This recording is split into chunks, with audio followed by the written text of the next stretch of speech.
relationship between Israel and the United States is anchored in our shared values, our shared strategic interests, and the partnership that we've had with Israel from the very beginning. It's important for this generation of Americans and leaders to continue that bipartisan relationship moving forward. This delegation is one of the largest delegations that's ever come to Israel. You have about 15% of the United States Congress here during this visit. There's something about Israel that's sort of special. People realize that when they come here. But when you're talking about how we have supported each other in really historic events, it's that shared history from 1948. Being in Israel has reinforced my view that Israel will be protected by a bipartisan approach.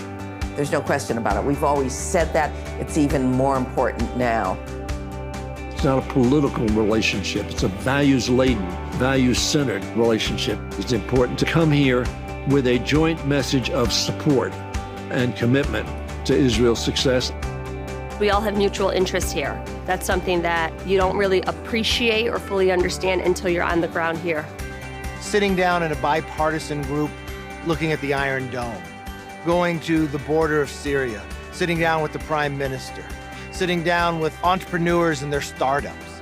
This is an understanding that you can't just get by reading it, but actually living it.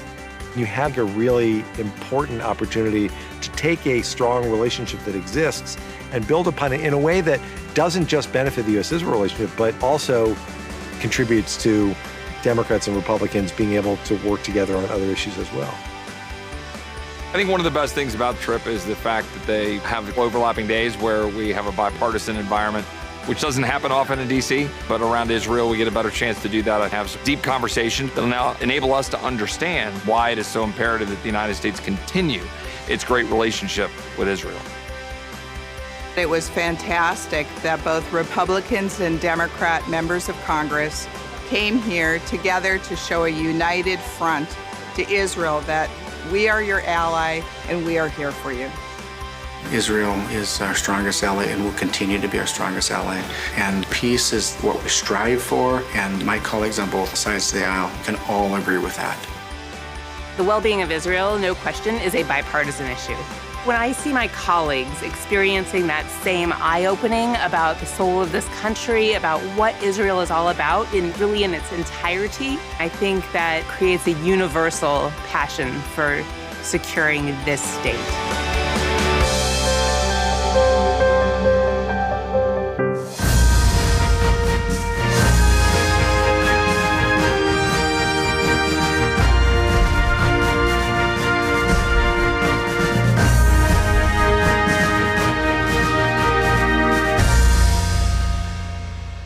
Please welcome AIPAC Board Chair Mort Friedman.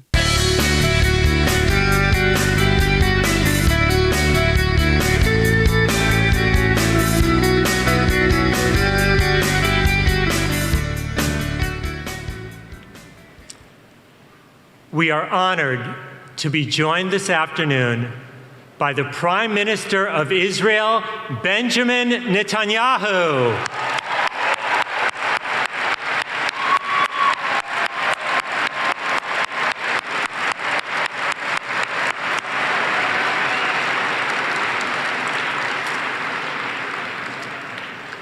The Prime Minister joins us live this afternoon from his office in Jerusalem.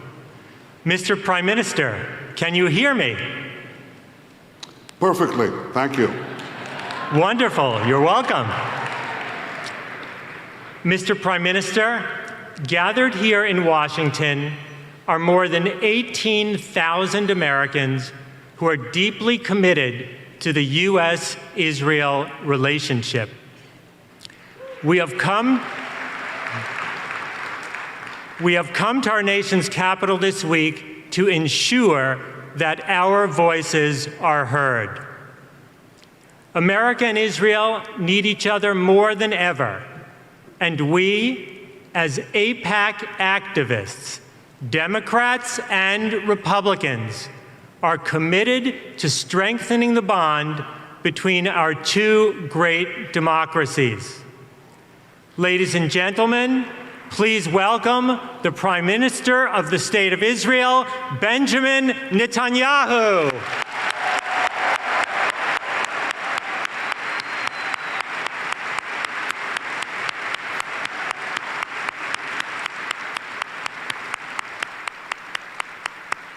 Good evening, AIPAC. And greetings from Jerusalem, the united capital of Israel, which will never be divided again. Greetings to Chairman Mort Friedman, President Betsy, Berns, Korn, Executive Director Howard Korn, and everyone at AIPAC who has dedicated themselves to strengthening this fantastic organization. Greeting to the 4,300 students who are there today. And greetings to the 18,000 people who have come from all across America to stand together in support of the great alliance between America and Israel, an alliance which I'm proud to say today is stronger than ever.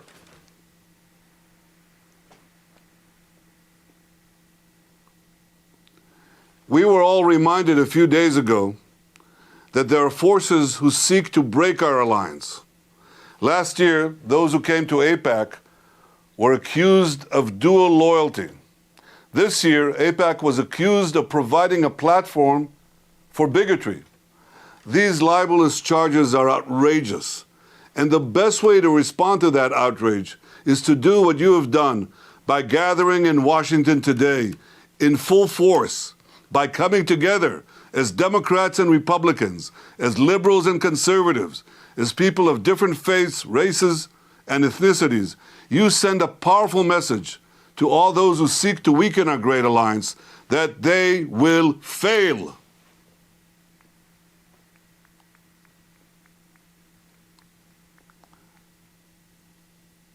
Now, I'd love to be there to speak to you, to do that in person, but as some of you might have heard, we have a little election going on in Israel.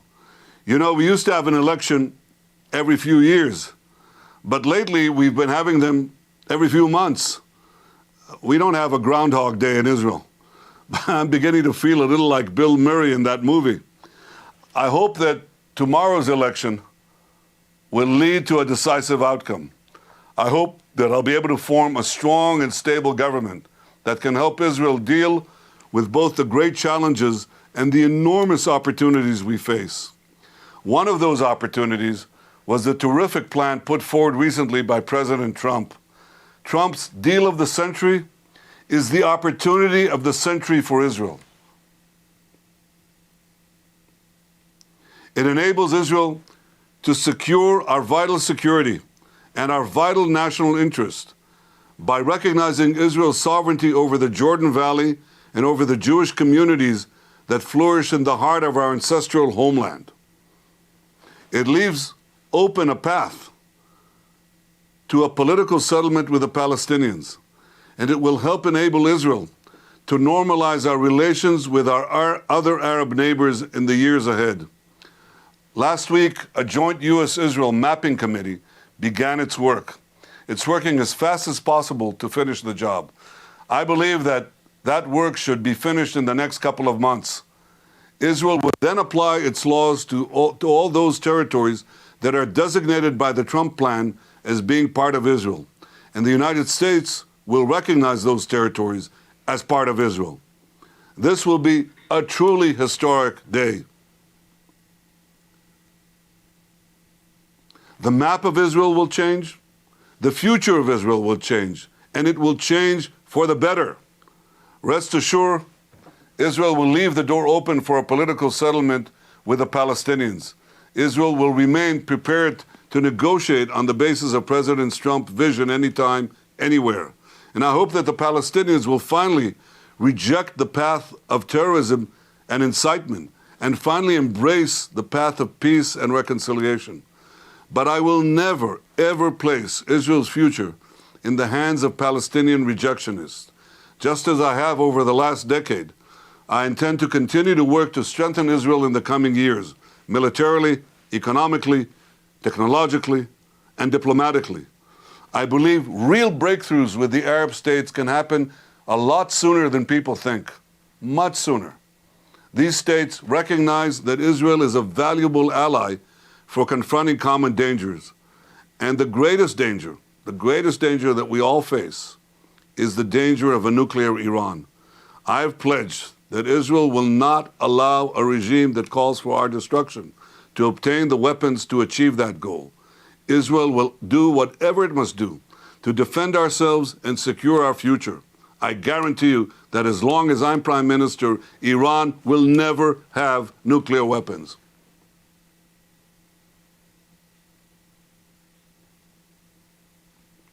And I know that in securing that future, we do not stand alone.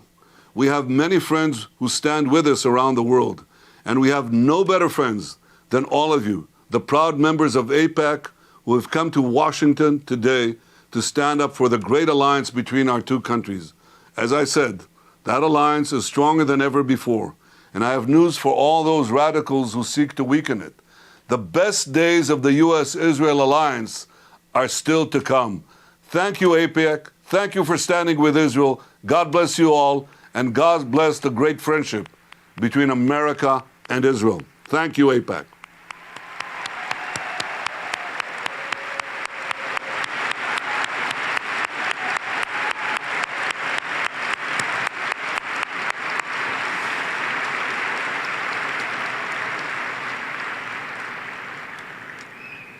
Mr. Prime Minister, thank you.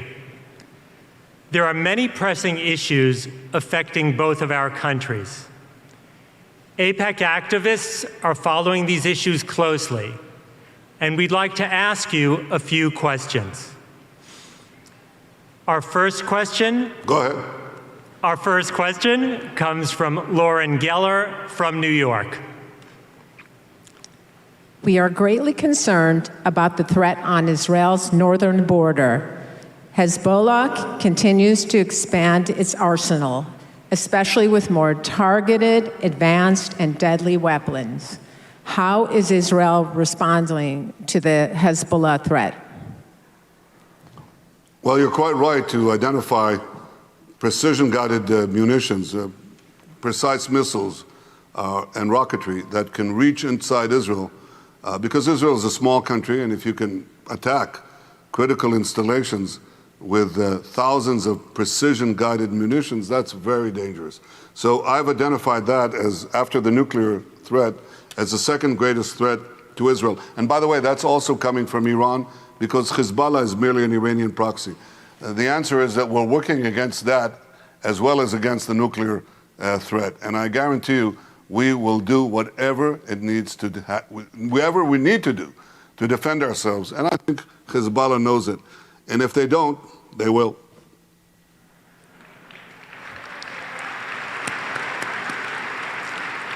Thank you, Mr. Prime Minister. Our next question comes from Kendra Lawrence from Miles College in Birmingham, Alabama. Thank you. You have expressed strong support for the Trump plan and have accepted the president's call for the parties to return to the negotiating table. How do you get the Palestinians back into talks, especially when President Abbas has repeatedly refused your invitations? And how do you ultimately get to an agreement with the Palestinians? Well, you know, I think President Trump's plan is refreshing because it stops pampering the Palestinians. The Palestinians have been the pampered children of the international community. They keep rejecting every suggestion of compromise. Every suggestion of compromise. They keep wanting to do away with the Jewish state.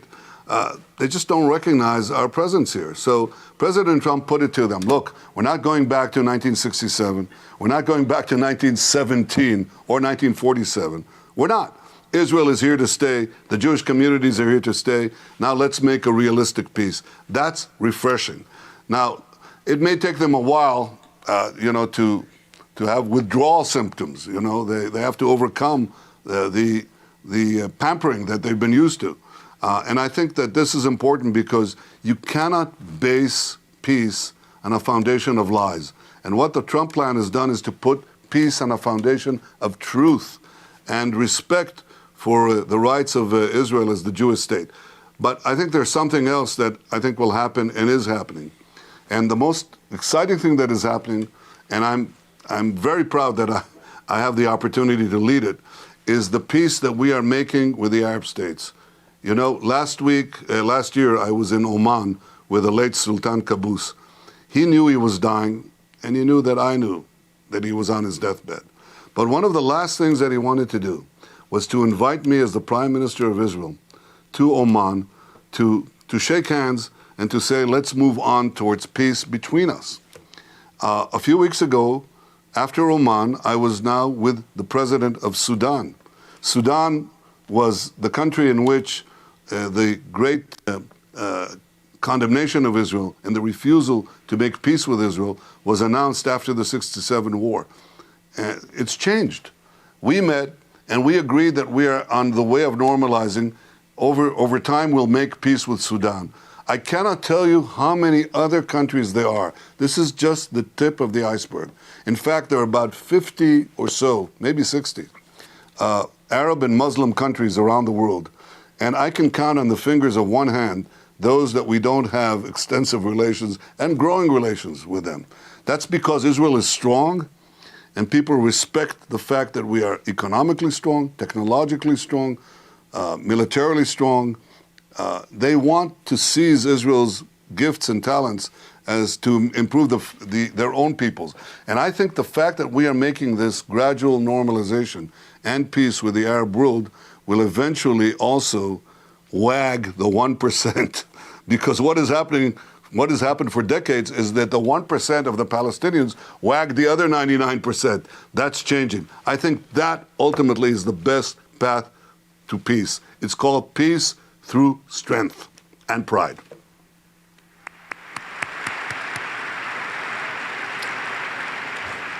Mr. Prime Minister, thank you for being with us today.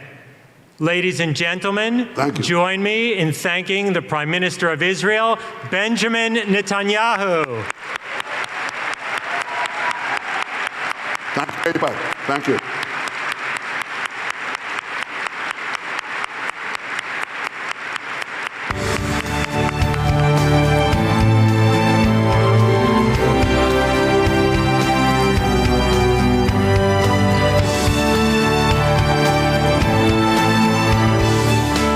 Please welcome CEO and founder of Artists for Israel, Craig Dershowitz.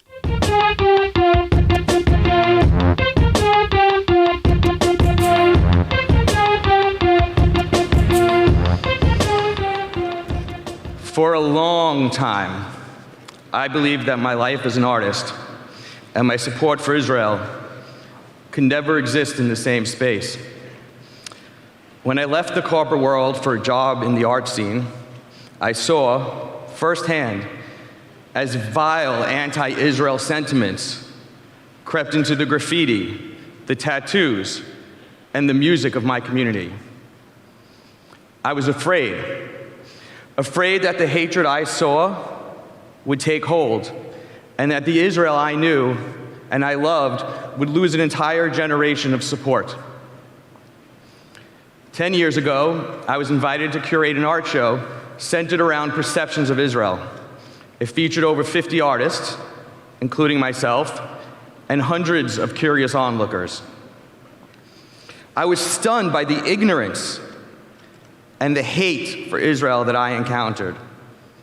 Not from everyone, but from a loud and very prominent portion of the crowd.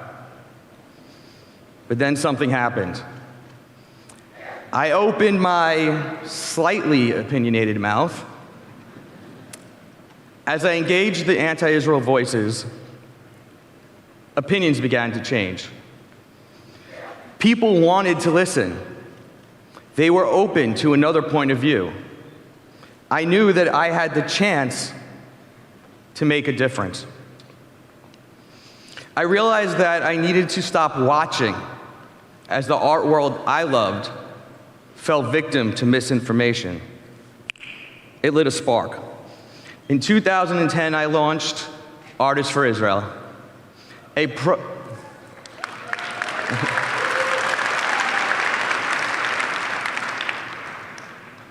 pro-Israel advocacy organization that brings some of the most influential urban artists to Israel.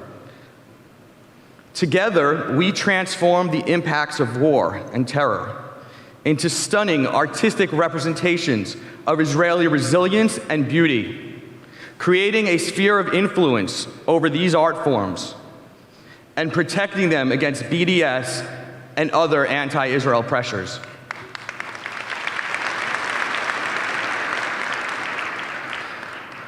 When we started, our artists traveled to Sderot to paint on bomb shelters. Today, they paint giant murals in downtrodden communities, beautify buildings beaten by rockets, clothe the less fortunate, and transform traumatic memories into healing works of tattoo art. Thank you. These are powerful quality of life changes whose importance cannot be underestimated. All we ask of our artists is that they come with an open mind and the tools of their trade. But the bonds they form with the Israelis that they meet go far beyond the artwork they create. The connections that our artists make while painting a mural in South Tel Aviv or designing a tattoo for an IDF hero are powerful and lifelong. So far, Artists for Israel has worked with over 8,000 artists from 32 different countries into our pro-Israel movement.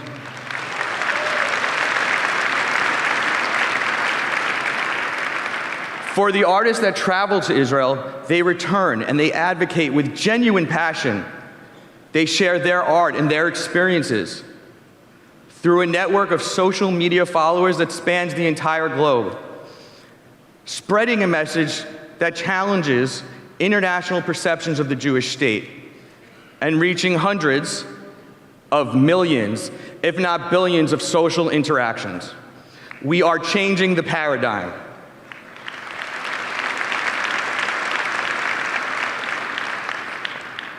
Whether it's through the Latina LA graffiti artist who shares a story about creating a piece of art on a bomb shelter, or photographers from Chicago handing out healing arts kits to kids traumatized by rocket fire, we need to know that pop culture is a powerful, powerful tool.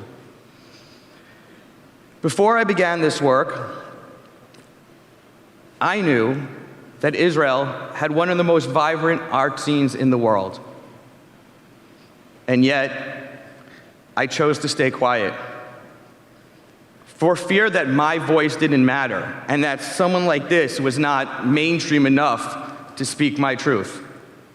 The last 10 years have taught me that each of us has the power to change the conversation around Israel. Fear can no longer be an excuse that holds me back. The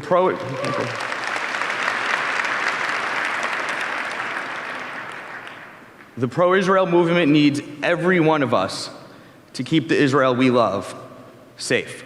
Thank you, guys.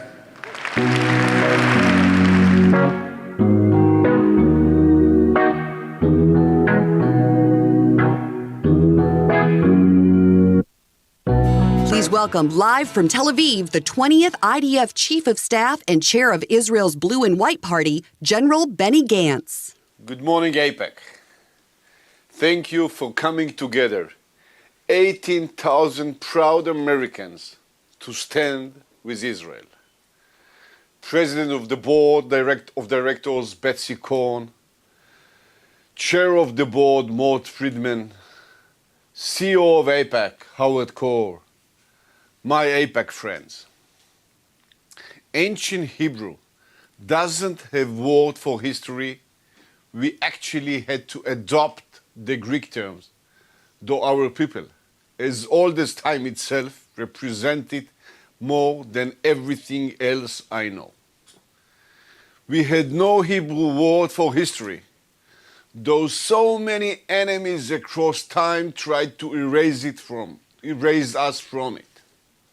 From Haman to Hitler, we survived to see the future, while they all became reminders of the past. We had no Hebrew word for history, though nothing else captured the rebirth of the modern state of Israel, the ingathering of our people from across the earth, the revival of our language long thought forgotten. All that after 2,000 years of exile.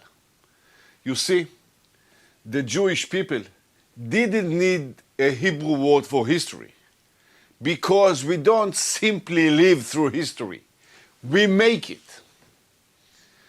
My friends, as I told you 1 year ago, I entered politics because I feared for our internal unity. Our nation, which prevailed over every enemy time and time again by sticking together, was being torn apart. I knew then, just as I know now, not under my watch, regardless the personal costs I'm paying. As Prime Minister, I will not let others rewrite our history, undermine our democratic values, or change who we are. I will fight to keep Israel a country we can be proud of. I will ensure that Israel remains secure, Jewish, and democratic. I will form a government only with partners who share my vision and keep extremists outside of our Knesset. I will protect the rights of all communities around Israel. I will promote welfare, equality, and resilience across the entire country. I will unite and not divide. I will include and not incite.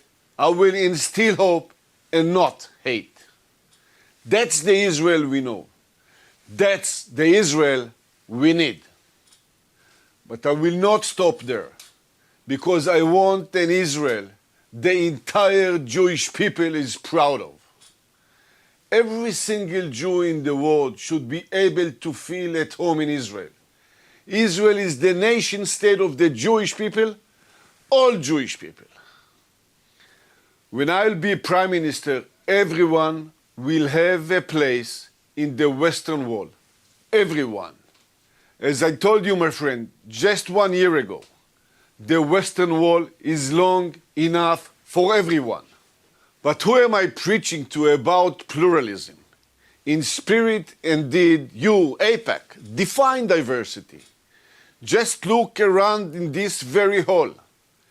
We have representatives of the Jewish communities from all over the country. Reform, conservatives, and Orthodox. And we also have thousands of our Christian friends, African American, Latin American leaders, leaders from the LGBT community, and leaders of every generation, including 4,000 students. We in Israel have a lot to learn from AIPAC about working together despite our differences. And so, just as you work with Democrats and Republicans, under my leadership, Israel will never, ever become a partisan issue. I will work, my friend, effectively across both sides of the aisle. Together with the United States, we will fight against the dangerous Iranian regime threatening the entire region and the entire world. Together with the state, I will prevent a nuclear Iran. I am ready to do whatever it takes on this issue. Together with the United States, I will strengthen Israel's national security. I will not allow our enemies in Gaza, Syria, or Lebanon to grow stronger, terrorizing our civilians.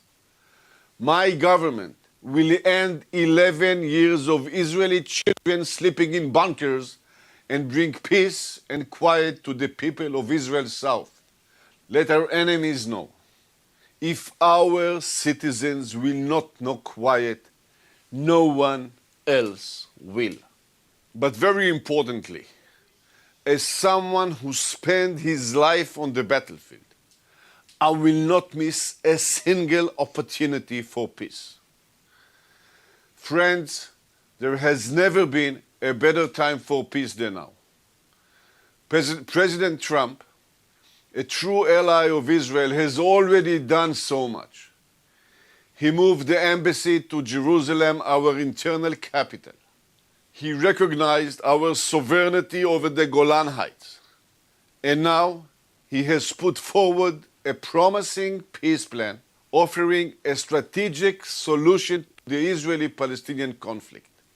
A plan with clarity, with respect to the reality on the ground, and with genuine understanding of the security needs. It is indeed an historic opportunity to bring hope and stability to the region.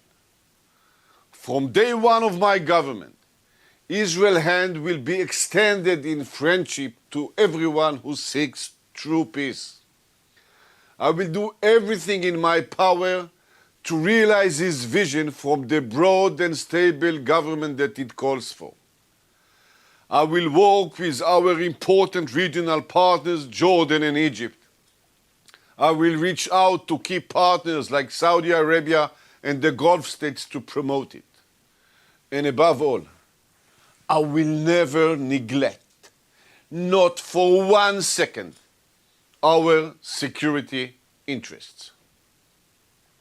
Ladies and gentlemen, for us to create the future we seek, a future of hope, of unity, of peace, of an Israel we can be proud of, will require courage like any change for the better does.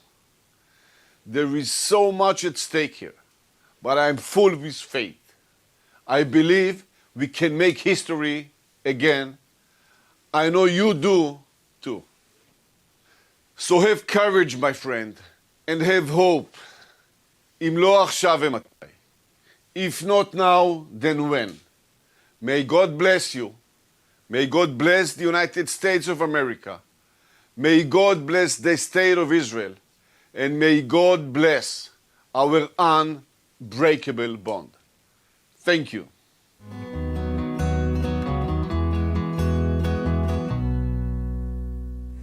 Israelis were back at the polls yesterday, their third election in less than a year.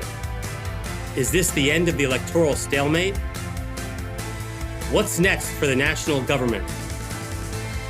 And what are the biggest challenges it will face? Welcome to Impact 2020.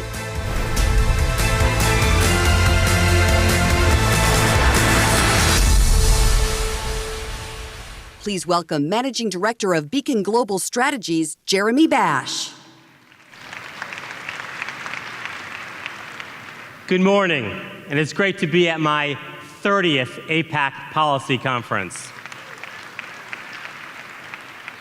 Yesterday, Israel held its third election in the last year, and it had the highest turnout of them all. Now that the ballots have been counted and cast, the real work begins to build a governing coalition. It was a hard-fought election, and Israeli voters have decided. The right-wing bloc led by Likud appears to have won the most seats in the Knesset. And Benjamin Netanyahu, once again, it seems, will be granted the first chance to form a government.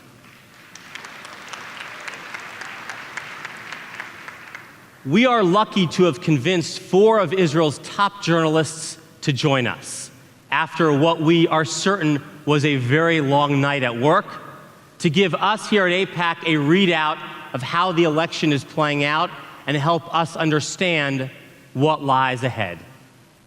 Joining us live from Jerusalem, the editor of the Times of Israel, David Horovitz, senior contributing editor from the Jerusalem Post, Herb Keinon, and joining us live from Tel Aviv, journalist and columnist for Haaretz, Allison Sommer, and diplomatic and political correspondent for Globes, Tal Schneider. Thanks to all 4 of you for taking the time to be with us this morning. I want to first ask David and then the others this question. Help us get situated. What's the headline this morning in Israel? Were the results surprising at all to you, David? Well, Times of Israel is a 24/7 website, so our headlines change all the time. But as of late last night, we were reporting that Netanyahu was claiming victory and that the exit polls showed that his party, Likud, had soundly defeated Blue and White. As the hours have passed, that seems to be the case. The question is whether Netanyahu and his natural allies, if you like, will have a majority in parliament. As to whether or not it was surprising, I don't think so. Netanyahu ran a masterful campaign. Benny Gantz of Blue and White was on the defensive. The Likud campaign was sometimes very nasty, very personal, but Gantz should have known that it was coming. And rather than Netanyahu being sort of on the brink and in real trouble, it's now Gantz who's failed 3 times to defeat him. Allison, tell us your take. Well, given Harris's editorial leanings, nobody will be surprised that our House editorial, which was prominently displayed, was a black day for Israeli democracy. And that was anticipating in view of the triumph of the right wing and the increased strength of Netanyahu, what we're looking forward to when the sitting Prime Minister of Israel is going to have to face a trial, presumably in the upcoming 2 weeks. And our newspaper interpreted the results as saying that the parties that had strong ideological beliefs and a strong message for the public triumphed. And that was on the right with the Likud and on the left with the joint list, which really won a historic number of seats in the Knesset, 15, an all-time high, which they haven't achieved since 1949. Herb, I read a piece that you wrote calling Bibi the political magician. What's your take? Right, look, I think that the headline for that piece, King Bibi, political magician, kind of sums it up.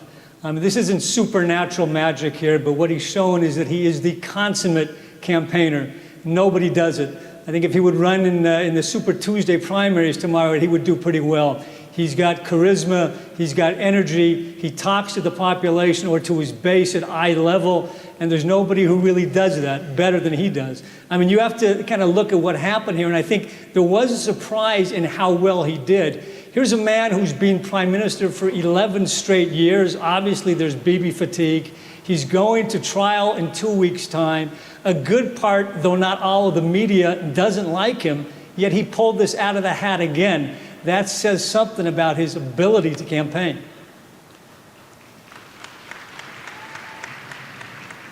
And Tal, what's your takeaway this morning?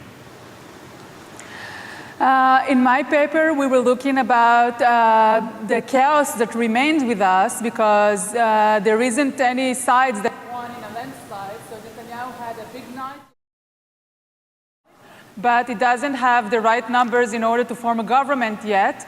So we were trying to look into what are the chances to get out of this chaos, who may join the right wing in order to form a government. And another big headline we are having today is what went wrong with Benny Gantz's campaign, because many, many things went wrong in the way he handled the people around him, and we are analyzing all of the problems of Benny Gantz's campaign.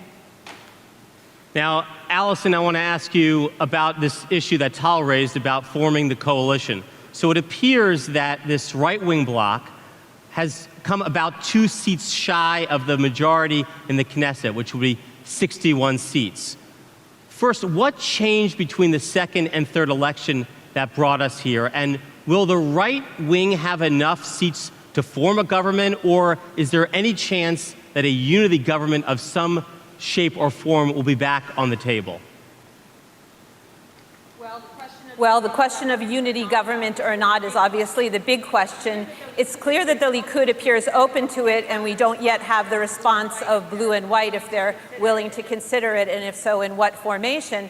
I think the big difference between the results of the second election and the third election is the number of seats which is needed in order for Netanyahu to achieve a clear majority of 61.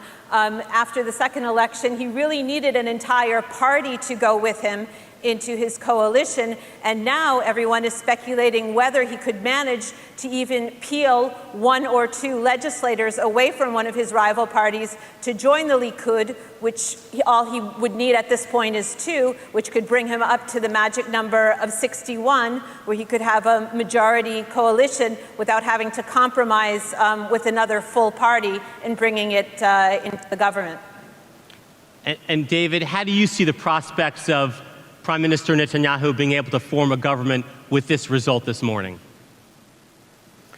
I think the thing that we should stress here is that the results are not final, even now. There's something like 10% of the votes that haven't been counted. These include soldiers' votes. And the nature of Israel's multi-party coalitions and the way the system works is that these minor arithmetical shifts can make all the difference. If Netanyahu gets to 61 with his natural allies, in other words, the two ultra-Orthodox parties and the Yamina right-wing party, then he's fine. He doesn't need any defectors. He doesn't need any unity partners. If it's 60-60, well, he'd just have to peel one MK away. If he's only got 59, which is where things stand right now, well, then it's a little harder for him. So not only should we bear that in mind, we should also remember, as has been mentioned, he's got this trial coming up in 2 weeks.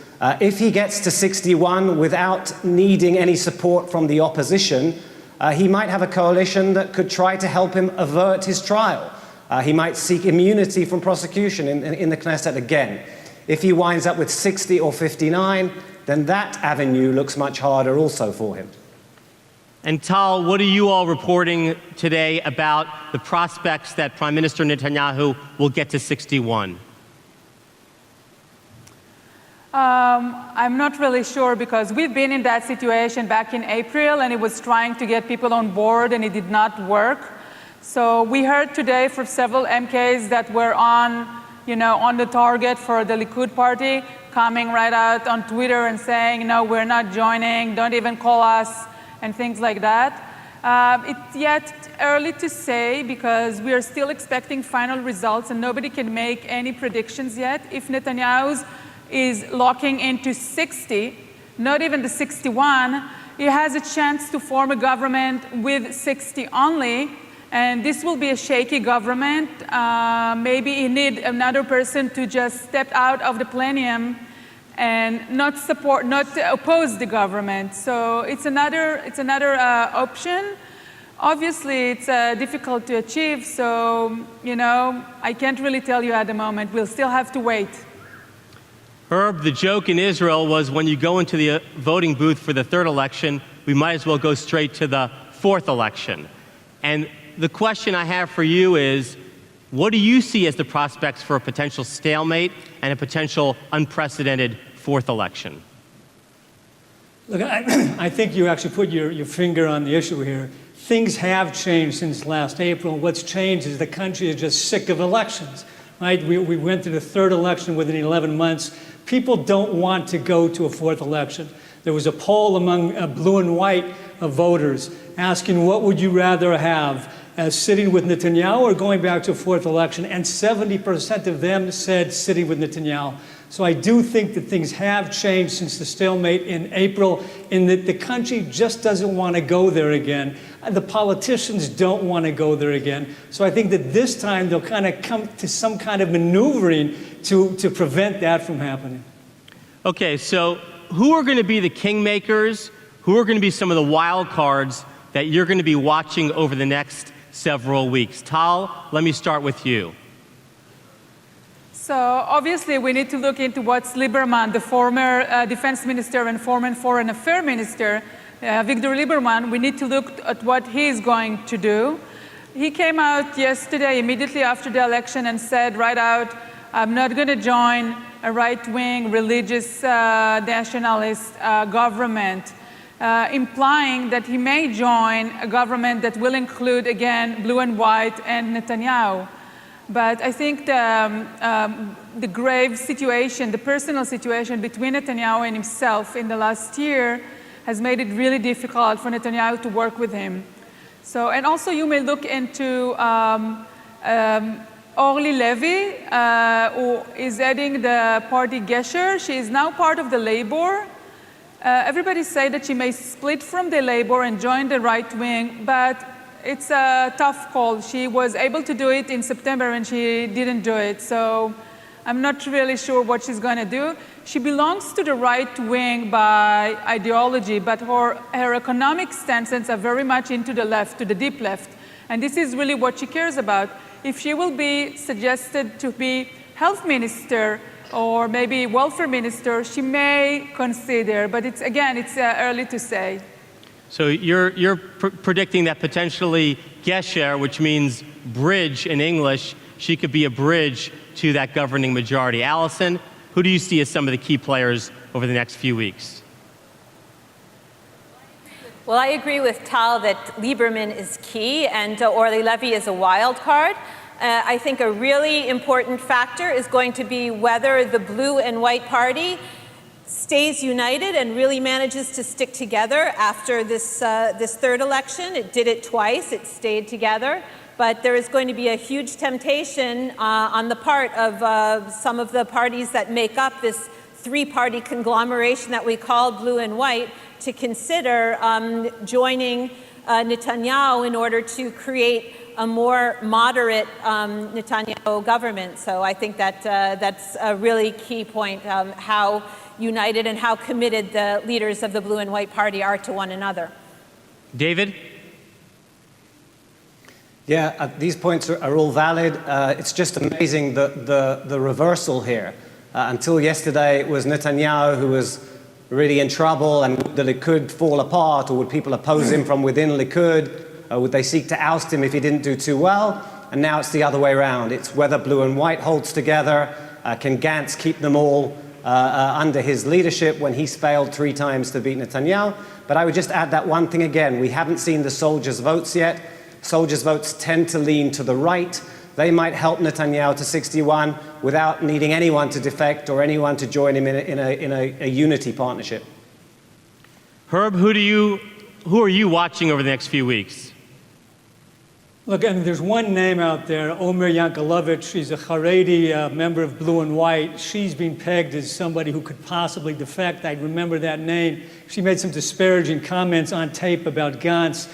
Look, I think you have an interesting situation here where if Netanyahu comes to one of the parties, or blue and white, and says, look, join my government, I think there will be people inside the party who will say, hey, look, we have to prevent the country from going back to another election. So all that we said in the past, that we can't sit with a man who's going to be standing trial in 2 weeks on 3 charges or 3 indictments. Well, we have to put that aside, and they could rationalize that to their voters as saying we're doing that for the good of the country.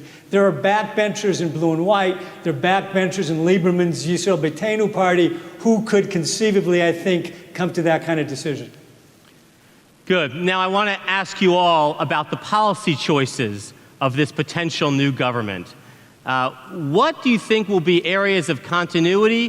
Where might there be differences from what we've seen over the last few years? David, let me start with you.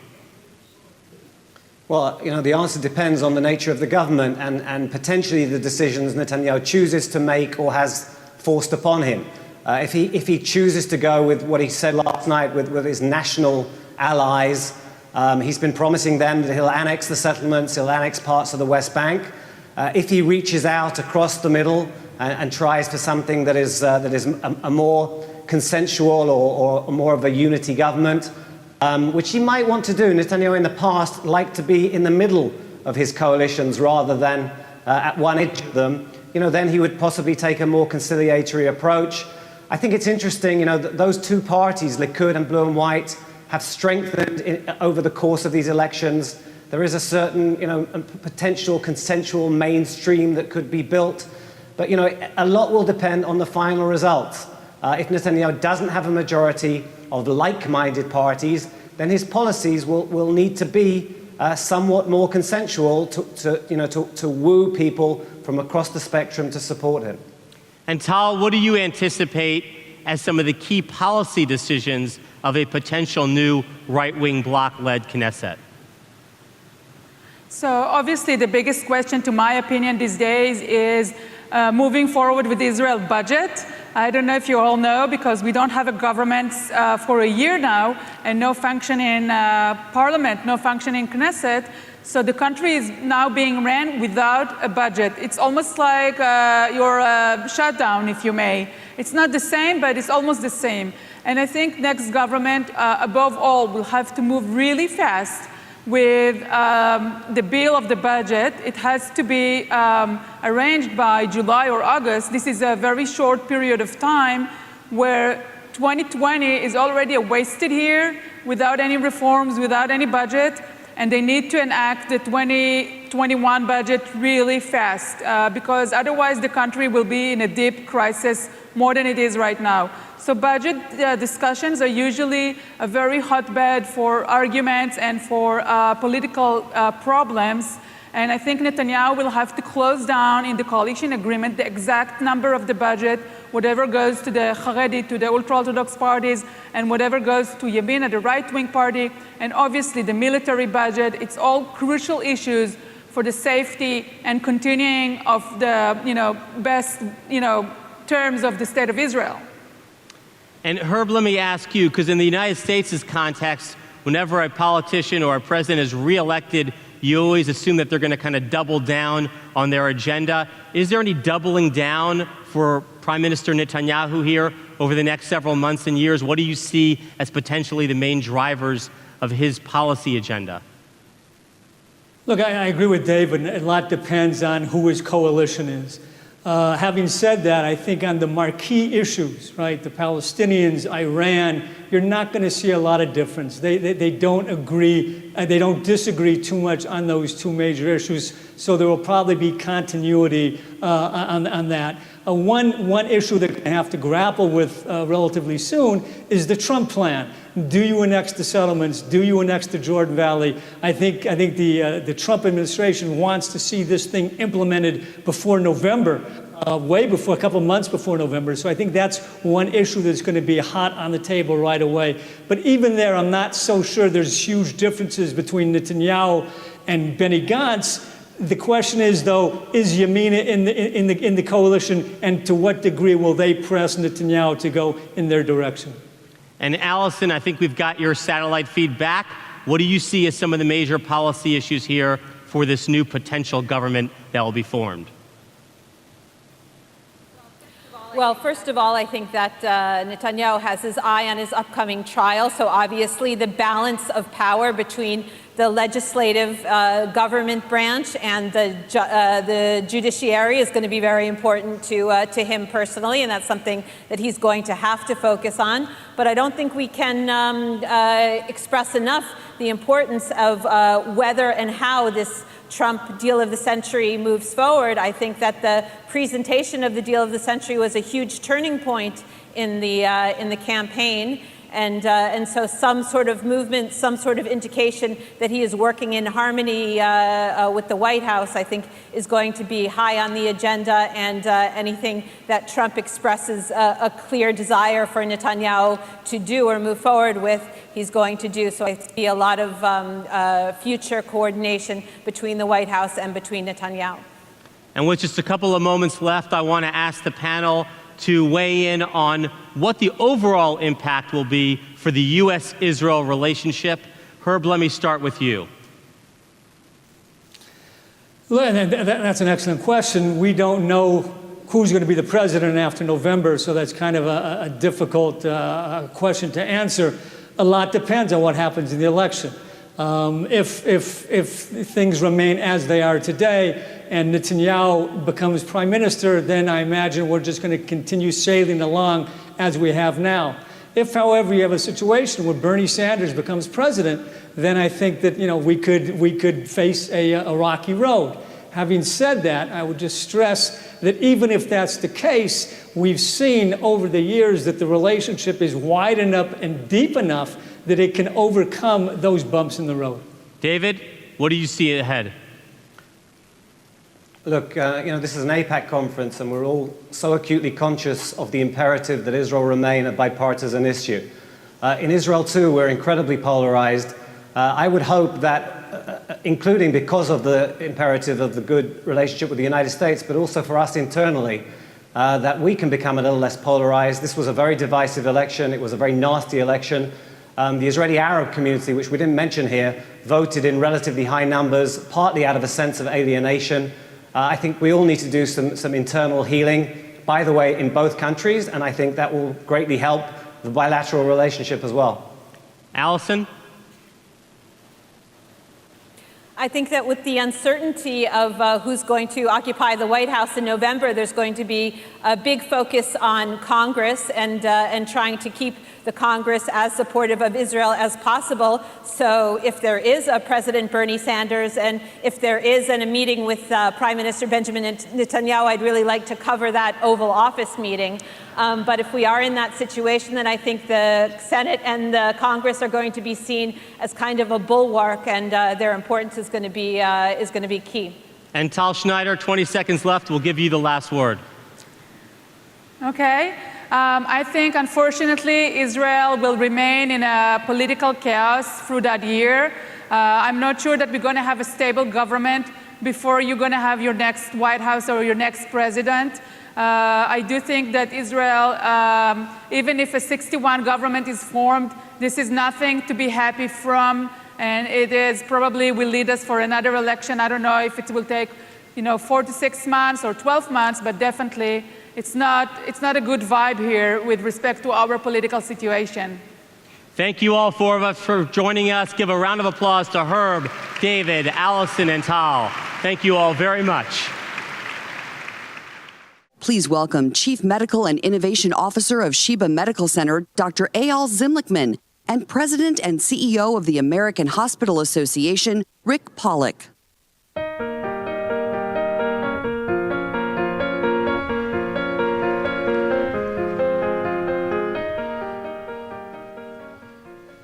The American Hospital Association represents thousands of hospitals and health systems across our nation in virtually every community, including some of the most advanced and respected facilities in the world. America is a leader because we are never content to simply look at the world as it is today. We are committed to exploring where healthcare innovation can take us tomorrow. As we prepare for the future, we find ourselves increasingly collaborating with other nations, in particular on countries small in size, but big on ideas, Israel.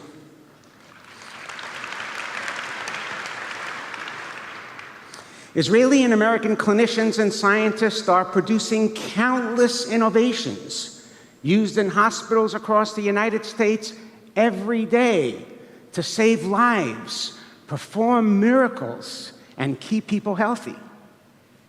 In Israel, we have the chutzpah to dream big. For many years, Israel has contributed revolutionary and innovative solutions in all areas. And that's especially true when it comes to healthcare.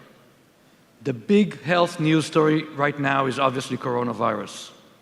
Sheba was selected by Israel's Ministry of Health to be the staging ground for all coronavirus treatment in Israel.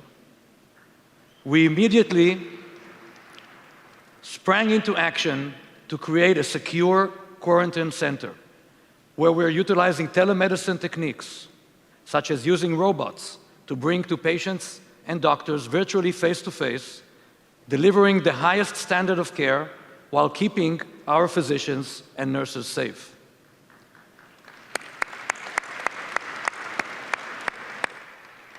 Sheba was prepared for this challenge because we've been working on telemedicine for years.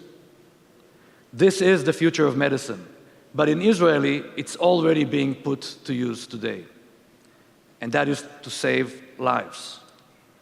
During this past year, scientists at Sheba have created unique technologies that have saved lives around the world, including growing stem cells to repair damaged kidneys, which could eliminate the need for dialysis.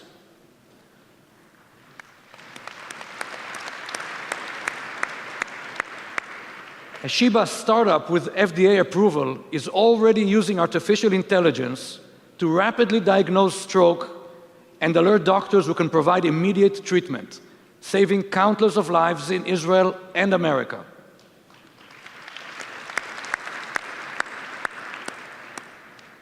Together, Israelis and American researchers are developing game-changing technologies and treatments through the ARC Innovation Program at Sheba. Now, ARC stands for Accelerate, Redesign, and Collaborate. As we explain in detail in the AIPAC Village, ARC accelerates startups to redesign healthcare by collaborating with our American partners. This global ecosystem ensures that the startup nation is the world's leading hub of medical innovation and fulfills Israel's commitment to Tikkun Olam.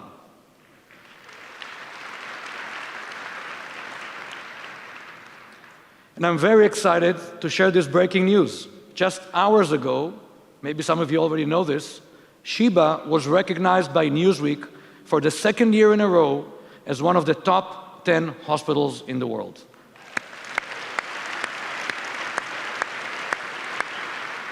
Congratulations on that great honor. On my most recent visit to Israel, I toured ARC at Sheba, and it's a powerful illustration of how America's cutting-edge technology companies, along with our highly respected hospitals, from Mount Sinai in New York to the Mayo Clinic in Minnesota to Cedars-Sinai in Los Angeles, are all partnering with Israel on medical innovation. America and Israel each bring unique strengths and capabilities to the table, but together we amplify the reach and impact of groundbreaking new treatments and technologies that can benefit people everywhere. Indeed, everywhere, across the globe, medicine preserves life and nurtures hope. Medicine may be the only aspect of our lives which has no borders, as it transcends politics and brings people together for a common cause. Our greatest hope is that through medical and humanitarian outreach, and by treating everyone who comes through our doors, Palestinians, Kurds, Syrians, Muslims, Christians, and Jews, we build new bridges to peace with our neighbors.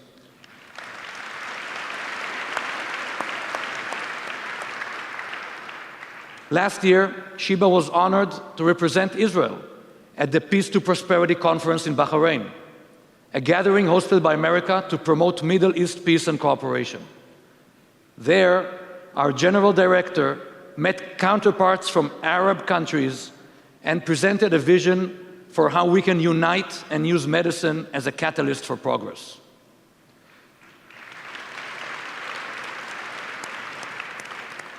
And at Sheba, we truly believe peace through medicine is possible. We are proud to stand together on this stage and celebrate the special relationship of America and Israel.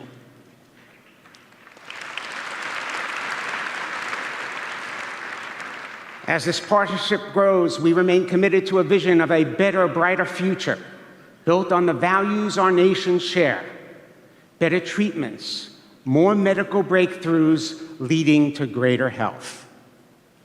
When we collaborate, Americans and Israelis can truly heal the world. Today, tomorrow, together. Thank you.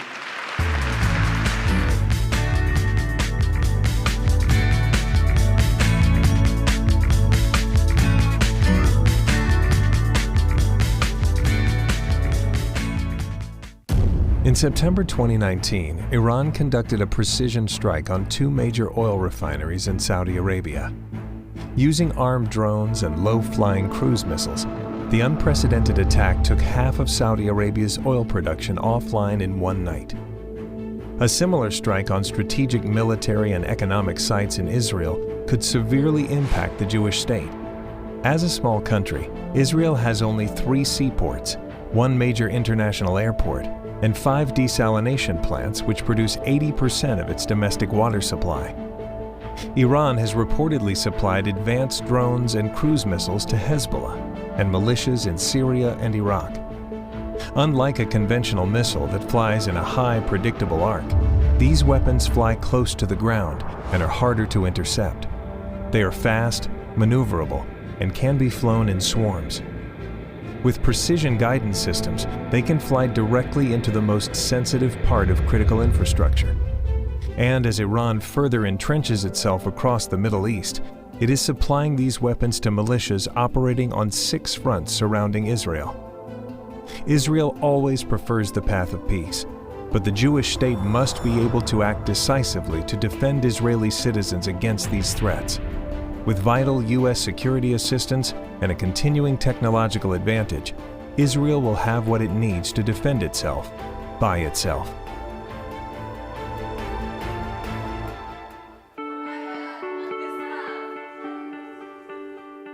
שלום, קוראים לי לוסין. קוראים לי תד. My name is Tara Kanda. עדן. אסיר. תנו לי להראות לכם איפה אני חיה.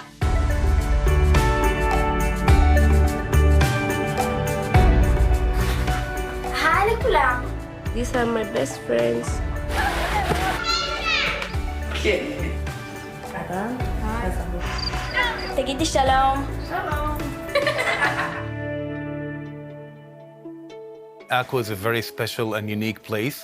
It's a city shared by Arab and Jews, which they live side by side.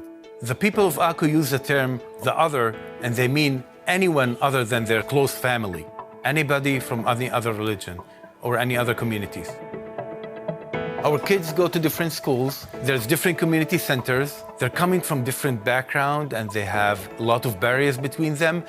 They have doubts about the other because they think, what do they really share? I heard that Bill Stickland is coming to Akko. I went to this meeting, and I was very impressed by his talk. People are born into the world as assets, not liabilities. I built a center in Pittsburgh called Bidwell Training Center, and the whole idea was there's nothing wrong with these children.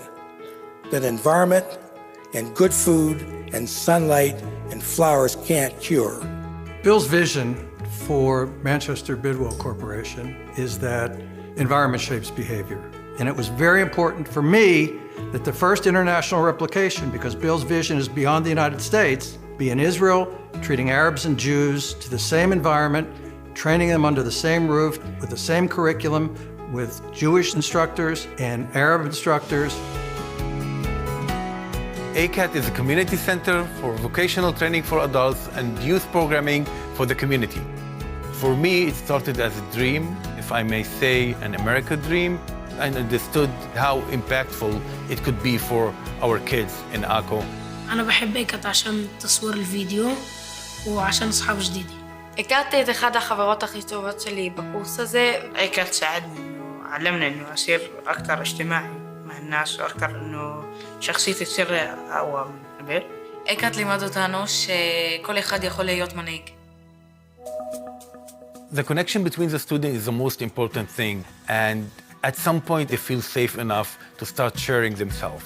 إنه هي كتير تجربة حلوة وبتعطي كتير يعني مش بس تصوير كمان من ناحية مجتمع من ناحية تعرف على ثقافات على لغة على كيف التعامل وبرضو التصوير والاحترافية وخاصة إنه المركز كتير بيعطي وبأثرش كمان.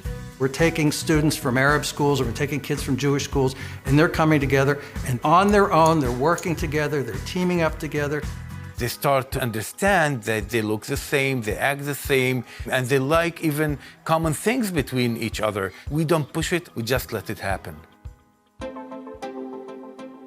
The students who come there are surrounded by people who are affectionate and caring about them as human beings. And what we've been able to do is to translate that into an academic and arts program that envelops the students in hope. AIPAC פתח בפניי عالم خدش. إنه مش كل واحد بتشوفه منيح بيقدر يكون منيح وبتقدر تتعلم كتير أشياء من الناس من حكي أو من تعليم مع بعض نفس الموضوع. אני למדתי שלא משנה איפה אתה חי ואם אתה יהודי או ערבי, מוסלמי או נוצרי, אם אתה חי באפריקה או בבריטניה או בארצות הברית, זה כולם בני אדם וכולם שווים בסופו של דבר.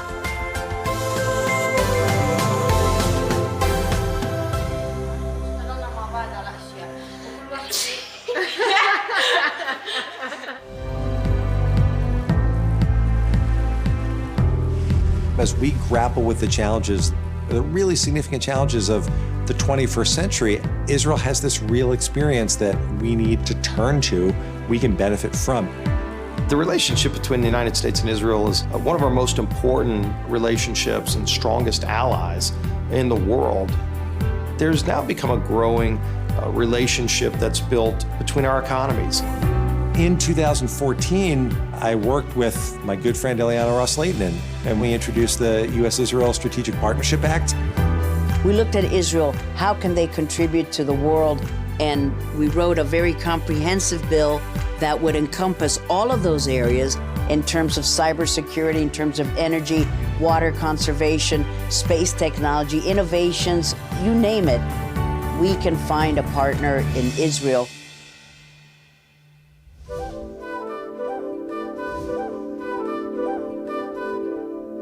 On my first trip to Israel, I had a chance to visit a desalination plant. It was very impressive. The technology was extraordinary. In 2014, in my home state of California, Governor Brown signed an MOU with the state of Israel on a lot of different issues, one of which was cooperation in terms of water technology. The intellectual capital that Israel puts together to solve their own problems, to be the master of their own destiny, is a really powerful part of the relationship that we can learn a lot from.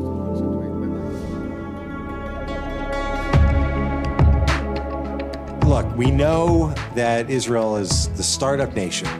People have heard that for a while.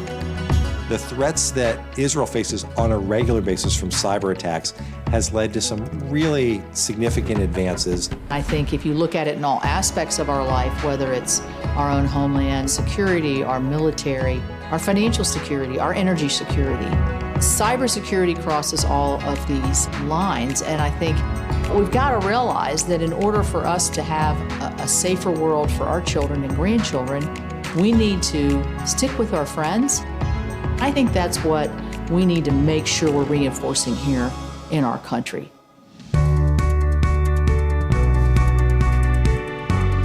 Israel is already collaborating with the United States and all of their allies to say, how can we be energy secure, energy independent? How can we make sure that climate change will not bring havoc to our country? Now that Israel's been able to open up areas of production in natural gas, we can learn and share some of that experience that we have. If we can learn from each other to keep getting better, it helps both of our economies. That alliance that we have with Israel started because we shared similar beliefs about democracy and individual freedom, but now it's expanded. Everything that you look at Israel, they're the leaders of the pack. As Americans, whether you're a Democrat or Republican or independent or another party, understand the importance of the U.S.-Israel relationship. Helping Israel is not only good for Israel, it's good for both countries. We have to recognize the powerhouse that Israel has become, the economic powerhouse, the technological powerhouse, and look for opportunities to work together to benefit one another. It's not just a one-way relationship. It really works to benefit both countries. I started playing chess when I was a kid. You really have to think a few moves ahead. And you've got to also figure out the strengths and weaknesses of your play and your opponent's play. I think that's incredibly valuable in life. I've been involved with AIPAC for 30 years, from a campus activist through a board member. I have never seen a movement with people as dedicated to the strength of the U.S.-Israel relationship. And I have seen how strategic AIPAC is, really in everything that we do.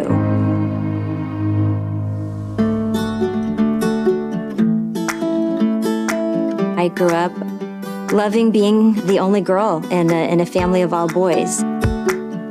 I had charts in my room of the different formations in football because they wanted to make sure that I grew up tough and that I could play football with them.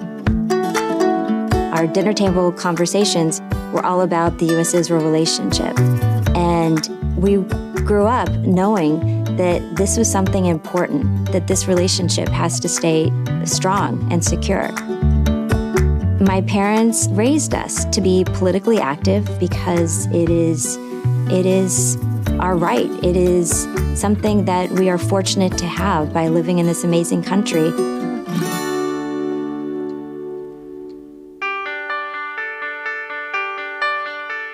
I interned for AIPAC before my senior year in college. I had never worked with people that were so smart and interesting and passionate about this cause that I had grown up with. And so after college, the only thing I wanted to do was work for AIPAC. I was fortunate that there was an opening in the Southwest office. There were only 3 of us, and we covered 6 states in the Southwest: Texas, Arizona, Arkansas, Louisiana, New Mexico, and Oklahoma. Knowing football and being able to talk to people about the Friday night lights of the local community while also talking about the U.S.-Israel relationship, I think that gave me a little bit of credibility. So I do thank my brothers for that. After working with AIPAC for a few years, I decided to go to Kellogg, which is Northwestern's business school, and pursued a career in business. And because I was a huge sports fan, I launched a sports business and worked for the NFL for a little while as a consultant. A week after I moved to New York, I met my husband on a blind date, and 7 months later we were engaged, and 6 months after that we were married.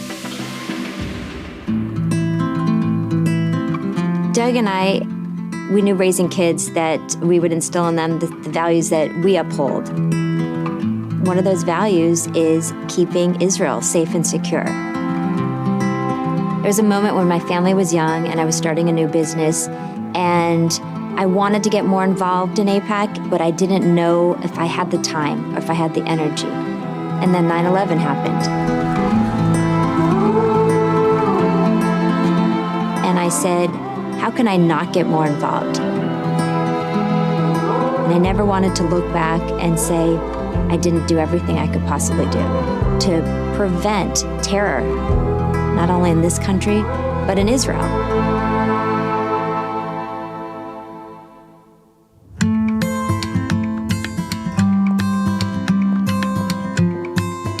One of the most important aspects of AIPAC as an organization is that we're bipartisan. I value my relationships with members of Congress, and I know that they value having a relationship with me. They're getting information that is valuable to them when they have to go vote on a piece of legislation. We have the facts on our side. There's no question about that. It's a matter of relaying those facts to those people that can be decision makers. We are in unprecedented times. There are going to be threats going forward that we probably can't even imagine. Layer that with a Congress that is polarized, a community that is polarized, a country that is polarized. This may be as complicated a political situation as our movement has ever faced.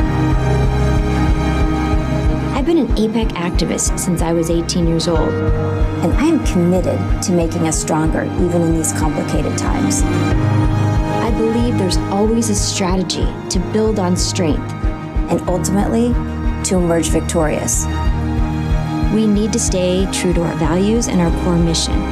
We need to work with Congress as we do now on a bipartisan basis, and we need every one of our supporters to be part of that voice, to be part of the unified movement. We have no choice. We have to succeed.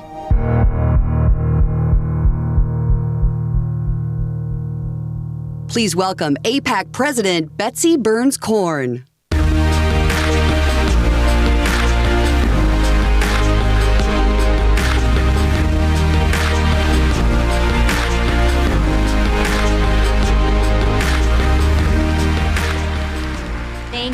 Thank you everyone, and thank you, Mort.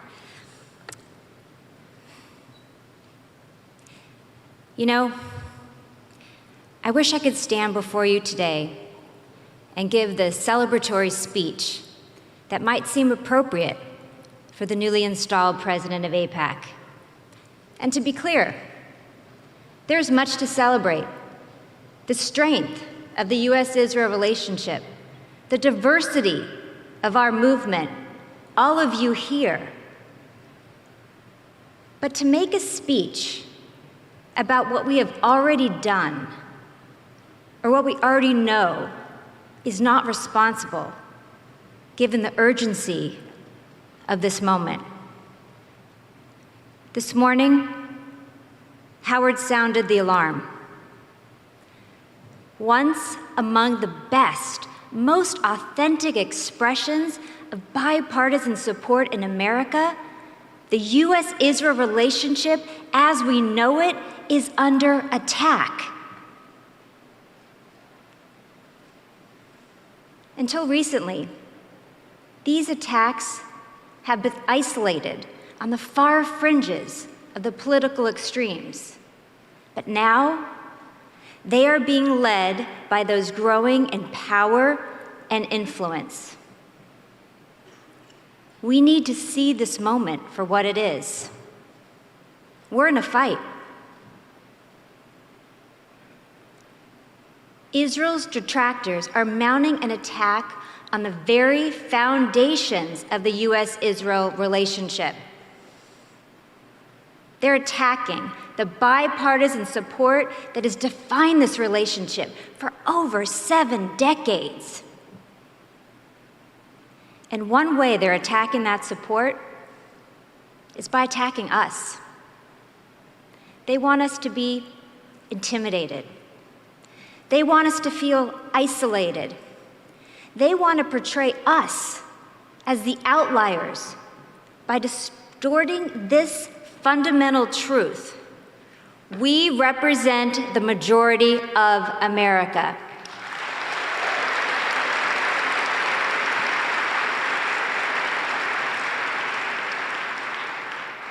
And I'm proud to say, we don't stand alone. Over the last week, leaders and activists from every corner of this country have stood with us and spoken out in solidarity.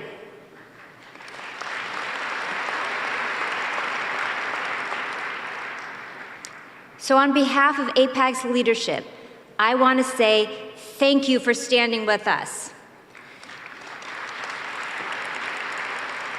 To the countless members of Congress, Democrats and Republicans in the House and Senate, thank you for standing with us. To the senior members of the administration, thank you for standing with us.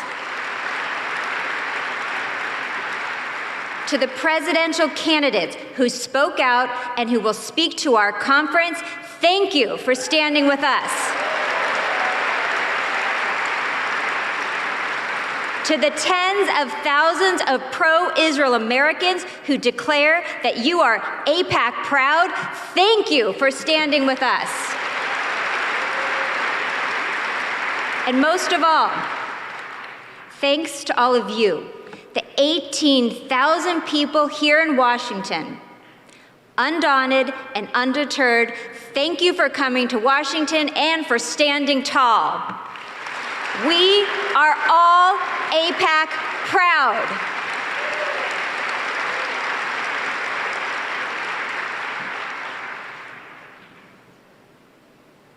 My friends, we are ready for this fight. Together, we will defend the values we hold dear. We will preserve the bipartisan majority we've worked so hard to build. We will maintain the diversity of this movement. And we will make the already strong ties between America and Israel even stronger.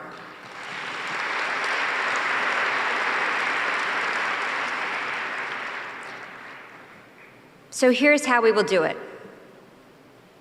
First, I pledge that everything I will ask of you while I am AIPAC president, I will ask of myself. I pledge to increase my support for pro-Israel politics.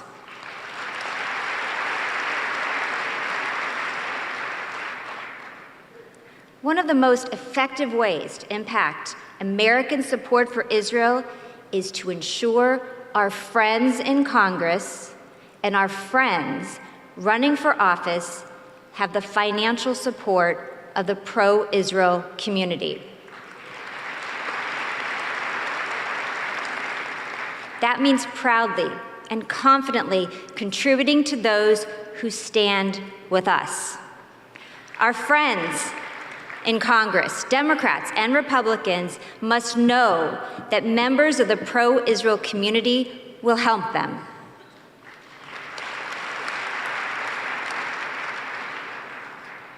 And those who stand against the U.S.-Israel relationship must know the pro-Israel community will work to defeat them.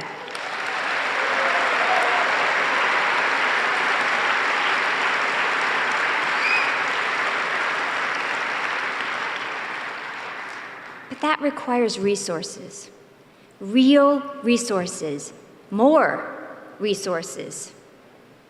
Today, I'm asking you to join me. Soon, everyone at this conference will receive an email from me asking you to do even more for pro-Israel politics or to get involved for the first time. By making a commitment today and giving what you can, we will impact this election cycle and this movement in real ways that will fundamentally shape the U.S.-Israel relationship. So I'm asking everyone to join me.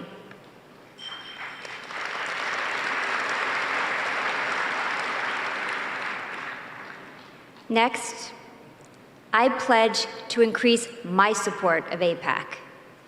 Because while the cost of building and preserving our movement is substantial, even more is needed to strengthen it. And I pledge to help you. I've been doing this work for a long time. I know how challenging it can be. And in my first 6 months as AIPAC president, I will travel to Boston and Miami, to Chicago and Houston, to Dallas and San Francisco and Los Angeles, and throughout the Northeast.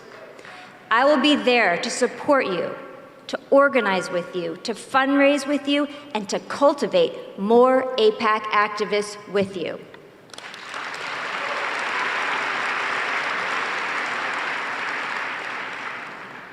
But we can't stop there. For more than 30 years, I've seen the AIPAC family grow into the diverse coalition that it is today. We are multi-generational and multiracial. We are all part of communities that bring a unique and essential voice to the table. Today, I'm calling on each of you to use it.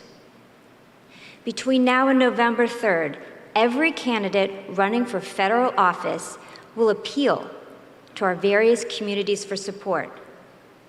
But the promise of our support must be predicated on their promise to stand with Israel.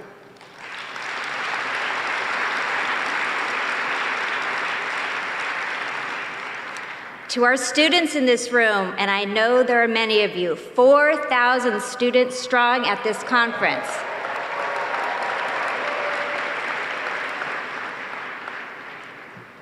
Our critics say that young people aren't interested in Israel.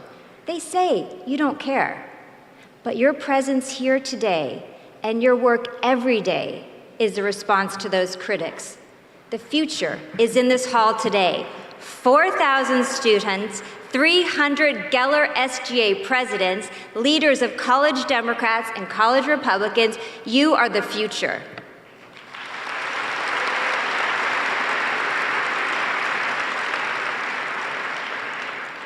But not just the future. Your voice is critical today. Candidates are coming to your campus and looking for your help. And before you volunteer on their campaign, make sure they know you stand with Israel and that they must too.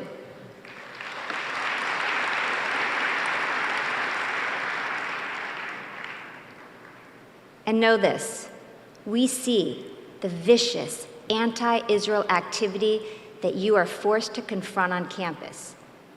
So I'm here to tell you that this entire movement stands with you, and you are not alone.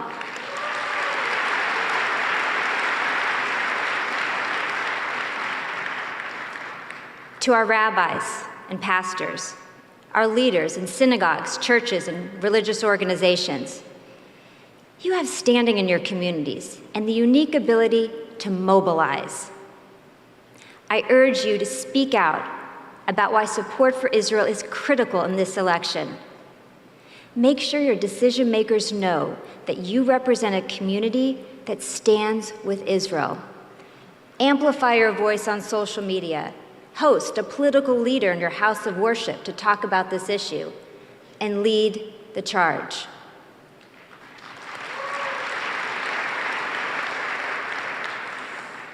To AIPAC's progressive leaders, African American leaders, Hispanic leaders, and leaders in the LGBTQ community, you are on the front lines every day fighting for change.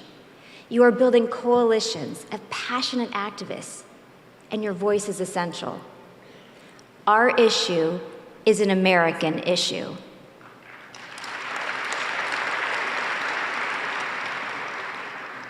Candidates need to hear our case. Tell them why you care and why their support for Israel is a critical factor in your vote. Finally, to our veterans, thank you for your service to this country.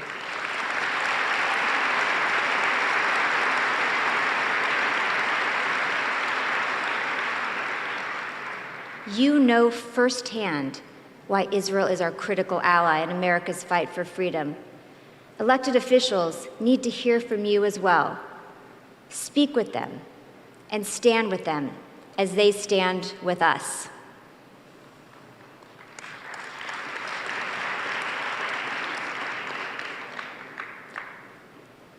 I was 10 years old when I first went to Israel. Since then, I've been back more times than I can count. I know Israel, and I love Israel. So when our detractors spew lies and smear the place I love, I get angry. Because the Israel they talk about doesn't exist. The real Israel, the Israel we all love and work so hard to protect, is a thriving democracy, a pluralistic society that embraces debate and the rule of law and a free press, a trailblazer in defense and security, a mosaic of the world's religions, a global innovator, a critical ally of America,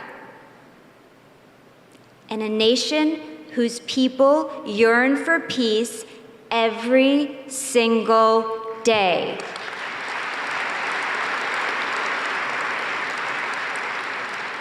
That is the Israel we know and the Israel we are fighting for. This fight will define our movement. It won't be easy, but our best weapon is our common purpose. It's what makes us who we are. It's what makes us AIPAC, and it's how we will win together. Thank you.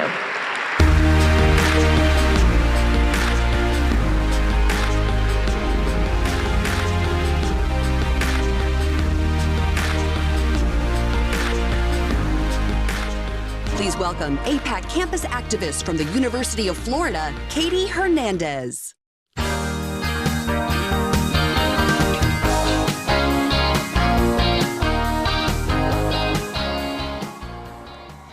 Good afternoon. I am proud to be among more than 4,000 students attending this year's AIPAC Policy Conference. We represent the most diverse generation in American history. We come from more than 350 different campuses and more than 300 high schools across every state in the nation. While we are known as the instant generation, AIPAC teaches us that there is nothing automatic or quick when it comes to building the U.S.-Israel alliance. For many of us, this is the beginning of a lifelong commitment to pro-Israel activism. Just like the generations of students who came before us, we intend to keep AIPAC in our lives for decades to come. And thanks to AIPAC, we have a growing list of role models to show us how. Prime ministers and American presidents are not the only ones who understand the special bond that the United States and Israel share. American students do as well. I went to Morehouse College. I went to Harvard University. I went to college at Oral Roberts University. I went to Georgetown University. AIPAC definitely lit a spark. AIPAC knows how to talent spot. AIPAC's student program is so smart and so strategic. They valued leadership and were able to see that in individuals. They reach out to them, they educate them, they develop relationships with them, because in our business and politics, you can't develop a relationship on the day you need it. I was in the first group of Geller SGA presidents that were sponsored to come to the policy conference. I'm an advocate for strengthening the U.S.-Israel relationship, and now I have a platform where I speak to about a million of my closest friends every night on CNN. AIPAC came and found me where I was and let me know that I have a place. I became very interested in American foreign policy, American policy in the Middle East, and AIPAC was the place where I went to get my facts. I work at the American Enterprise Institute, AEI, as Vice President, Administration and Counsel. My senior year in college, a select group went on an advocacy training program to Israel. One of them is running a venture fund that's directing American dollars to the tech industry in Israel. One of them is helping to run foreign affairs for the House and Congress. Yeah, that's not a coincidence. I was the youngest state legislator and the youngest black elected official in the country. We were one of the first states in the union to put forth a resolution where we divested all of our pension funds from companies that do business with Iran. I was district director for my congressman. That connection led to where I'm at now. Today, I am the Director of Strategic Partnerships and Intergovernmental Affairs at the United States Peace Corps. I went on from campus to work on Capitol Hill and the executive branch with some of our nation's most senior leaders, like a Secretary of Defense, and I really took a lot of my experience from AIPAC into all those key discussions. AIPAC's investment in me has touched so many aspects of my life. What AIPAC has done generation after generation is to cultivate leaders who are going to be involved one way or another. I would tell those who've invested in AIPAC, thank you. Your investment goes further than what you would ever know. AIPAC's investment in young people is necessary.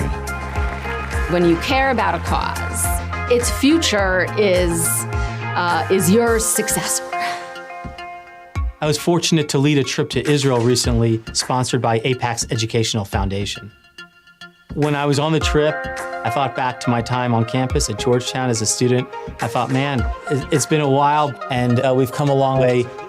And all through that journey, I've had AIPAC at my side. Thank you very, very much.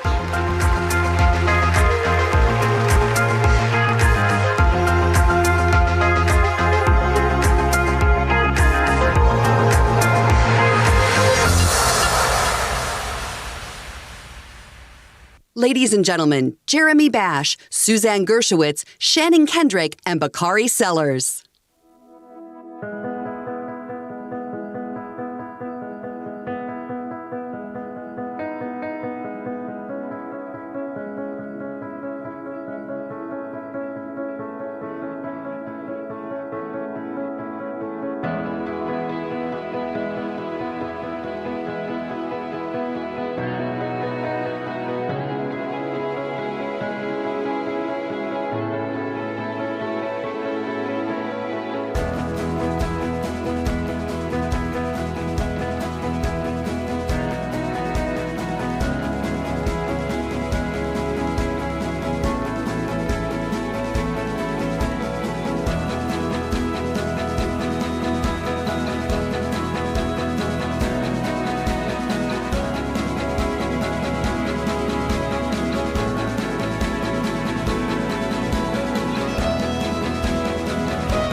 Please welcome anchor of TIJ Talks, Tal Heinrich.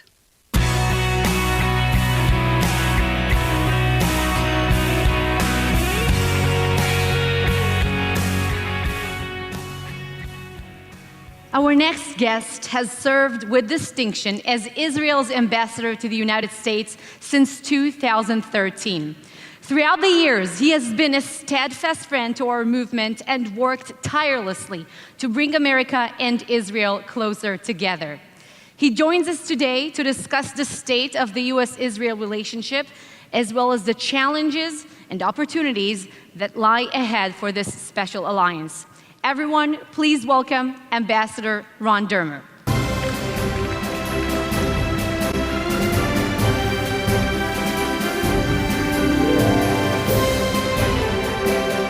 Great to see you again, Ambassador.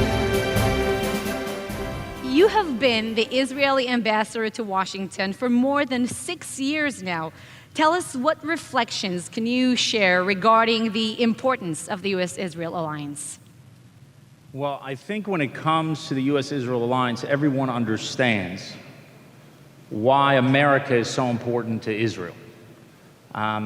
People understand the generous and are grateful for the generous military assistance we've gotten over many decades, advanced weapon systems that have been provided to us, the cooperation we do on missile defense, the support America has given Israel during times of economic crisis like loan guarantees, the backing for Israel's right to defend itself, the support we've been given in international fora, as particularly the UN. People get that. I think what is not quite understood is the importance of the relationship for America, meaning what does Israel mean to America? And I believe that Israel is going to be America's most important ally in the 21st century. And I'm not saying that because we agree with the Trump administration on the best way to confront Iran or the best way to advance peace with the Palestinians. I said that statement that Israel will be the most important ally of the U.S. in the 21st century in the first speech I gave as a sitting Israeli ambassador on our Independence Day in 2014, when we disagreed with the previous administration over the best way to confront Iran or the best way to advance peace. And why did I say that? 2 reasons: security and technology. So here's the question I want to ask people. I'm going to make you President of the United States. You can only choose one ally in the world for the next half century. Now think about security. Who do you choose? Now when you think about security, think about a military that can defend itself by itself, where you don't have to send your sons and daughters into harm's way. Think about an intelligence service that is capable of giving you things you need to protect your own people, your interests, your other allies in the world. Think about a cyber capability that can help you defend critical infrastructure, and think about a country that can develop weapon systems, offensive and defensive, that can help you meet the threats of the future. Now, America is blessed to have many allies around the world, but if you really think about that, the list goes down to 2. It's us and Great Britain. Now take a second area, technology. If you could choose only one technology partner for the next 50 years, who do you choose? Now, I have great respect for Great Britain, but they're not in the same time zone as Israel when it comes to technology. And it's not just technologies like ag tech or water or cyber, which I mentioned before. It's the technologies of the future, like AI, artificial intelligence. What is the countries that are emerging as the powers in artificial intelligence, which is going to really affect our lives in the future, are the United States, China, Russia, and Israel. Now, I'm going to be diplomatic. China and Russia are not allies of the United States. Israel is. So if you're thinking about American security and American prosperity, there is no better partner in the world than Israel. Now, when I said that,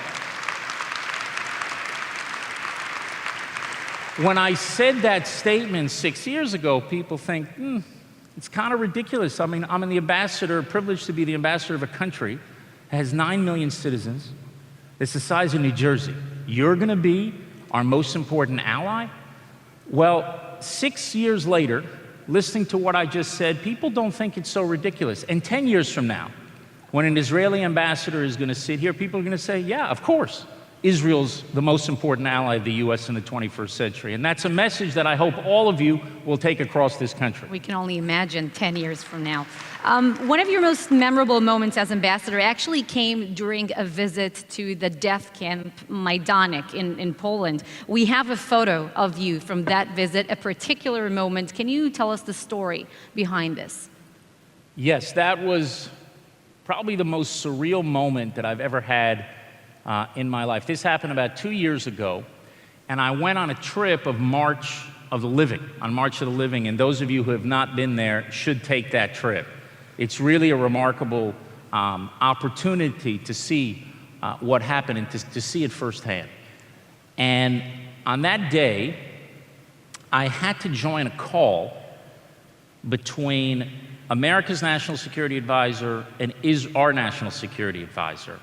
And we were discussing a response that we each had to take to actions in Syria. The United States was about to respond to Assad's chemical weapons strike, and Iran was planning an attack against Israel from Syria. And I found myself having to take this call as I was going around Poland, and the call was delayed multiple times. And it turns out that we went to Majdanek, and those of you who haven't been to Majdanek, it is a death camp in eastern Poland. The Soviets liberated Majdanek, and they got there before the Nazis had a chance to destroy all the evidence. So when you go there, you almost can't believe that it's real, that you have the actual guard towers and the barracks and the gas chambers. And I went about my day as the call was postponed multiple times, and I got the call on a secure line. It came when I was actually in the crematorium. And I answered the phone, and I walked outside. And if you can put that picture back up, I'm sitting on a bench there. And at Majdanek, you can't see you can go look it up on Google afterwards, but Majdanek, the crematoria, has a 50-meter chimney. And that's to my left. To my right is a 2-story high mound of human ash that is still there, human ash. And I'm on this call with the National Security Advisor of Israel and the United States, and I'm looking at a chimney and this mound of human ash, and to me it was so surreal because this was the ultimate symbol of Jewish powerlessness. And here I was, privileged to be an ambassador of Israel. And the most remarkable thing about being an ambassador of Israel is that there are ambassadors of Israel. That the Jewish people today have a voice, which we didn't have 75 years ago. And I see this image of Jewish powerlessness right in front of my eyes. And I'm in a conversation between the greatest, most powerful nation on the face of the earth and a sovereign Jewish state where we're talking about confronting evil. And if you ever needed to encapsulate the great transformation that has happened in the life of the Jewish people from a stateless and powerless people to a sovereign people that is capable of defending itself, it was right there. And that's why it was a remarkable moment for me. The picture says it all. You mentioned Iran's entrenchment in Syria briefly. The killing of Qasem Soleimani, ambassador, was obviously a major event in the Middle East. Some say a big game changer. What is the impact for Israel? It's a huge impact. First, understand, Israel is deeply grateful to President Trump for the decision to withdraw from the nuclear deal with Iran.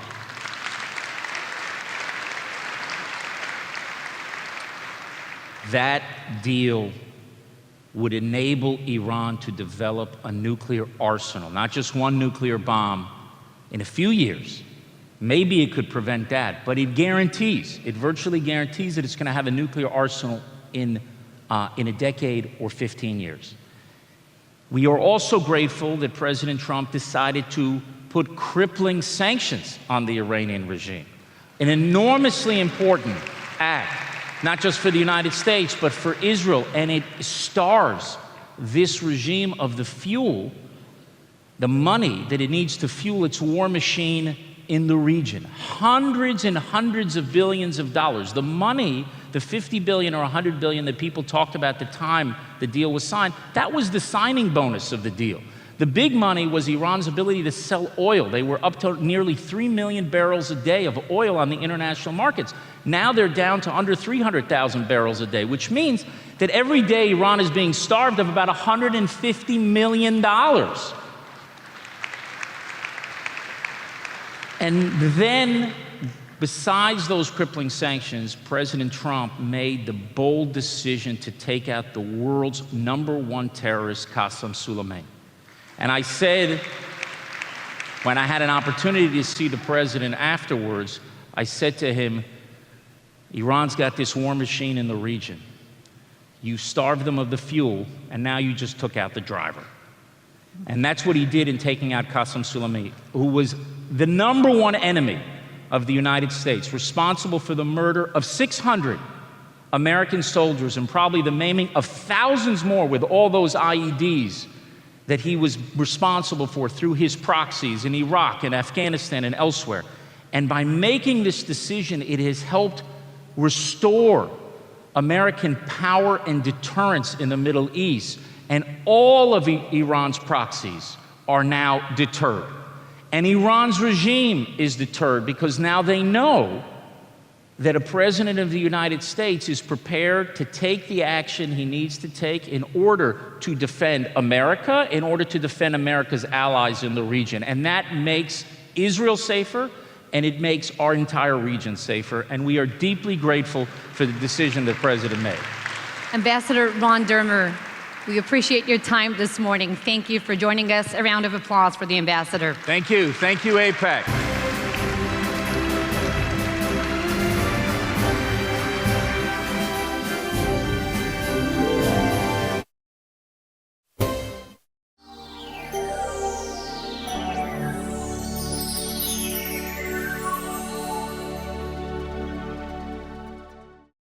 We would be pleased to send a complimentary DVD of this program to anyone who wishes to support JBS with a tax-deductible gift of $36, double high or more. Simply visit the JBS website at jbstv.org and click on the Donate button to make a donation by PayPal or your credit card. And please indicate the program for which you would like a DVD. Or you can send your tax-deductible check to JBS, P.O. Box 180, Riverdale Station, Bronx, New York, 10471. And again, please remember to indicate which program you would like to receive with our compliments. And we thank you for your kind support.